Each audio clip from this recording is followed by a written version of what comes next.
Hi అండి, ఎలా ఉన్నారు? నేను డీమార్ట్ వీడియో పెట్టినాను కదా, అది నేను బయటకి పెట్టిన. ఇప్పుడు నేను లోపలికి కూడా చూస్తున్నా.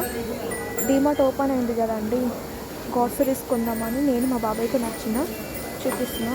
యాక్చువల్లీ నేను డీమార్ట్లో మొత్తం వీడియో తీయలేను, ఏదో నార్మల్గా తీసేసిన వీడియో. ఎలా తీయమంటారండి వీడియో? చుట్టుపక్కల అందరూ మనం చూస్తున్నారు, పైగా కొత్తది కదా డీమార్ట్. వాళ్ళు కొత్తగా వీడియో తీస్తే ఏమనుకుంటారో అని నేను వీడియో తీయలేను. మీకు ఖచ్చితంగా మాత్రం ఇంకోసారి డీమార్ట్ పోతే మాత్రం నేను వీడియో మొత్తం తీసి పెడతా అప్లోడ్. ఇప్పుడైతే సగమే తీస్తున్నా చూడండి. డీమార్ట్ అనేది పర్లేదండి, బాగుంది. రేట్స్ కూడా మనకు ఆఫర్స్ ఉంటేనే మనం పోయి కొంటాం కదా, ఆఫర్ల మీద ఉంచనే ఉన్నాయి. కానీ నాకు డీమార్ట్ అంత స్పెషల్ అనిపించలేదండి, ఎందుకంటే రిలయన్స్లో దొరికేది డీమార్ట్లు ఉన్నాయా, లేదా డీమార్ట్లో దొరికేది రిలయన్స్లో ఉన్నాయా అని అనిపిస్తుంది. కానీ కొనొచ్చు డీమార్ట్లో. బెటర్ ఆప్షన్ ఏంటంటే డీమార్ట్లో ఆఫర్స్ ఉన్నాయి, సెక్యూరిటీ పరంగా కూడా చాలా బాగుంది. పార్కింగ్ ఏరియా కూడా మీకు టెన్షన్ లేదండి, పెద్దగా ఉంది ప్లేస్. మీరు ఇంత పెద్ద కార్లైనా పెట్టుకోవచ్చు. బెటర్ అండి, డీమార్ట్కి వచ్చి మాత్రం కొనుక్కోండి, బాగుంది. ఇది నిజామాబాద్ బైపాస్ రోడ్.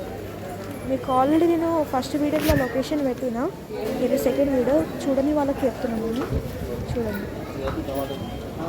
నేను మా బాబాయ్ గ్రాసరీస్ కొనడానికి డీమార్ట్కి వచ్చినాం, ఎందుకంటే చూద్దామని డీమార్ట్ ఎట్లున్నాయా అని చూద్దామని వచ్చినాం. డీమార్ట్ అనేది బాగుందండి, చాలా బాగుంది, క్లీన్గా ఉంది, చాలా బాగుంది డీమార్ట్ అంటే. మా బాబాయ్ బిస్కెట్స్ తీసుకున్నాడు, ఇంకా వేస్తున్నాడు. హార్లిక్స్, ఇక్కడ డ్రై ఫ్రూట్స్ కానీ, కోకోనట్ బిస్కెట్స్ కానీ, చాక్లెట్స్ అండ్ ప్రోడక్ట్స్ చాలా బాగున్నాయండి, మీరు కొనుక్కోవచ్చు, పర్లేదు.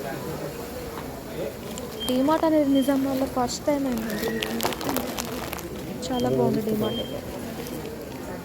యాక్చువల్లీ మీకు ఒక విషయం చెప్పాను, డీమార్ట్లో నేను ఏం అబ్జర్వ్ చేసిన అంటే బిల్డింగ్ ఏరియాని మస్తు అబ్జర్వ్ చేసి చూస్తే డీమార్ట్కి ఇంత డిమాండ్ ఉందా అండ్ ఇంతమంది వచ్చి ఉంటారా అని అనిపించింది. మీరు నిజామాబాద్లో ఉంటే మాత్రం డీమార్ట్కి వెళ్ళి కొనుక్కొని నాకు కామెంట్ చేయండి, ఓకే? కానీ ఒక విషయం చెప్తున్నా అండి, డీమార్ట్లో రేట్స్ అనేది ఆఫర్స్ కింద ఉంటేనే మనం పోయి కొంటాం. ఆఫర్ లేనప్పుడు మనం కొనం కదా. అయినా అది ఎక్స్పెన్సివ్ ఉంటేనే మనము ఇక మనకు నచ్చితే మనం కొంటాం, లేకపోతే లేదు. కానీ చాలా బాగుందండి.